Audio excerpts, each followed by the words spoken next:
Estimado abogado, gracias por estar con nosotros, Ramón. Muy buenos días, Eduardo. Muchas Gracias gracias por la por invitación y aceptar la gracias a tu invitación. Al audiencia. contrario, a ver, dime, ¿es cierto que puede llegar a detonarse la Tercera Guerra Mundial si Rusia intenta anexarse por la fuerza Ucrania?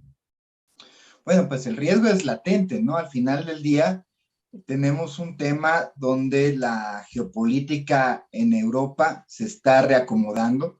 Tenemos que ver que Rusia quiere recobrar ese papel protagónico que tuvo a finales del siglo XX y por el otro lado Europa pues, no quiere perder la oportunidad de tener presencia en esa zona y tener una zona de amortiguamiento para evitar tener un contacto directo físico de fronteras entre Rusia y la Europa occidental que existe, ¿no? Eso por un lado. Por el otro lado, bueno, la movilización de tropas, pues es real, ahí están 100,000 tropas soviéticas en la frontera con Ucrania.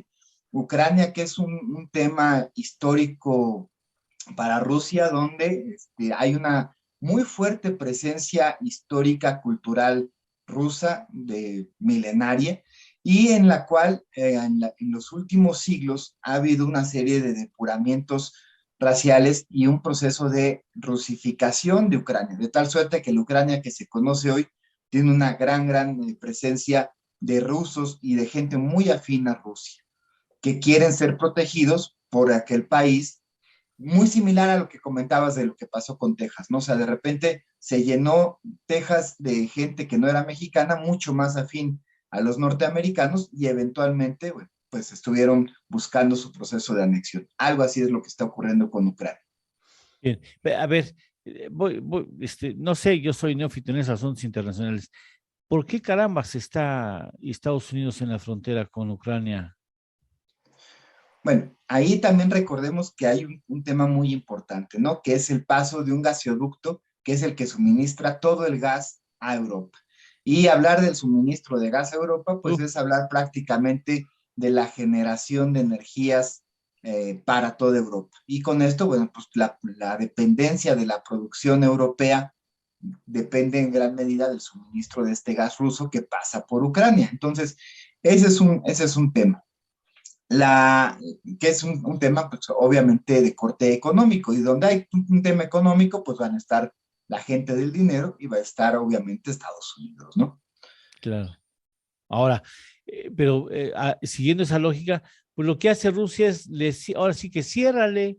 A ver, sí, pues le cierro el gas y a ver, caliéntense entre ustedes.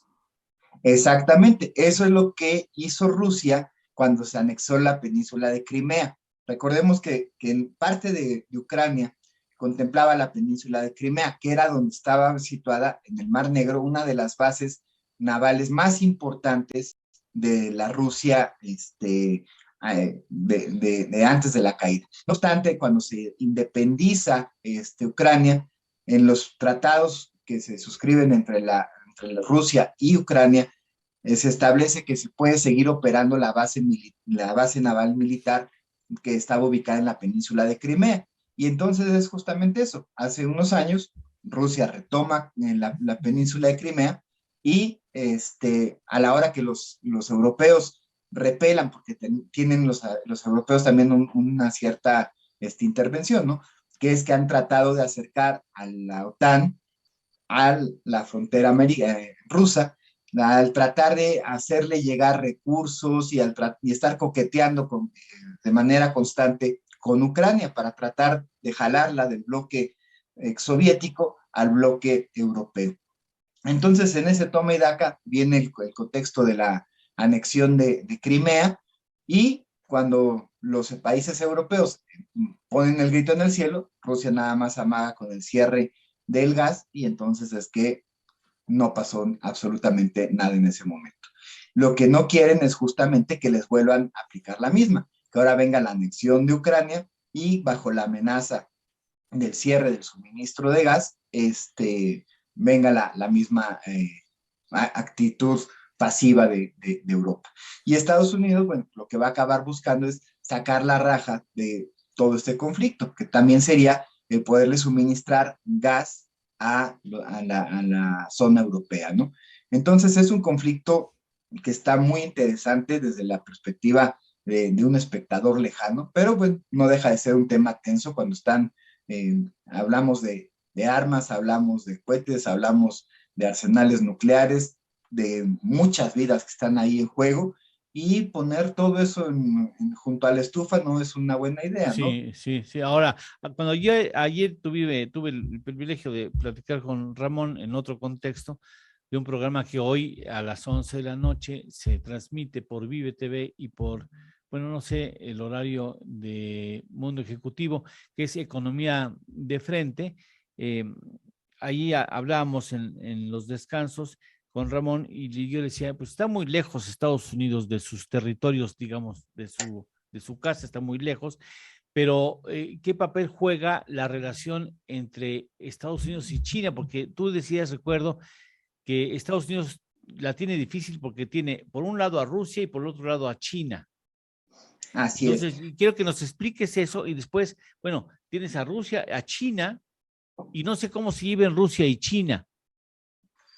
Bueno, ahí el tema también está muy interesante porque recordemos que durante la época de la administración Trump empezó un conflicto comercial muy amplio contra China, contra las empresas chinas. Tenemos el bloqueo de Estados Unidos a muchas empresas chinas, en particular a Huawei, con el tema específico del control de la 5G.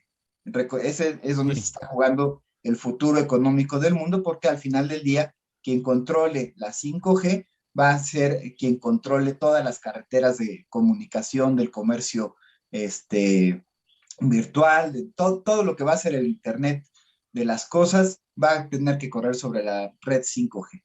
Y de ahí que los avances que presentaba Huawei en el desarrollo tecnológico de esa red es la que llevó a una confrontación directa entre China y Estados Unidos. En ese contexto se generó esta guerra comercial que bueno, que viene de antaño, inclusive, y de hecho hoy, que era un tema que estaba un poquito en pausa, porque estábamos viendo que las últimas noticias de esta guerra China-Estados Unidos comercial databan de noviembre, octubre del año pasado. Y sin embargo, hoy la OMC emite una resolución en la cual autoriza a China a imponer una serie de aranceles resolviendo un añejo conflicto de unas diferéndums económicos entre Estados Unidos y China por una serie de imposiciones de aranceles que hizo Estados Unidos que resultaron ser ahora considerados por la OMC como ilegales, y el día de hoy se permite a China establecerle aranceles por 645 mil millones de dólares a productos norteamericanos.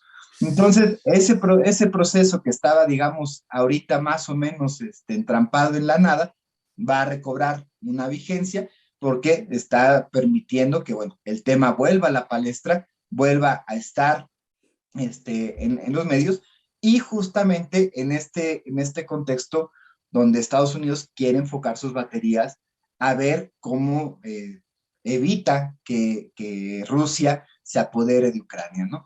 Y por el otro lado está abriendo el otro frente comercial que no deja de ser una guerra también, en el sentido de tener que estar peleando con China, los avances tecnológicos de China y ahora estos aranceles. Entonces es una situación compleja porque además la economía americana, bueno, pues tampoco está del todo bollante, y entonces sostener un escenario crítico en dos frentes tan amplios, con dos oponentes, no quiero decir enemigos, pero dos oponentes de tan peso completo, poderosos, sí, sí, sí. que no es lo mismo que ande dando batallas aquí en América Latina con dos o tres países o con Sí. cinco al mismo tiempo. Aquí estás hablando de que está dando esta batalla en un contexto de una economía debilitada y contra dos grandes gigantes. Bueno, Ramón, ¿nos permitiría seguir molestándote en las mañanas cuando vengas? Lamentablemente van a surgir muchas variantes en estos asuntos que tenemos que entender y tú le entiendes bien para que nos los vayas explicando. Claro que Ojalá sí, Eduardo. Será un no sea muy placer. seguido, pero bueno, a nosotros nos conviene mucho que tengas la gentileza de estar con nosotros. Te lo agradezco mucho que estés aquí en torno al dinero. Muchas gracias, Eduardo. Al Saludos. contrario, muchas gracias a ti. Saludos. Gracias.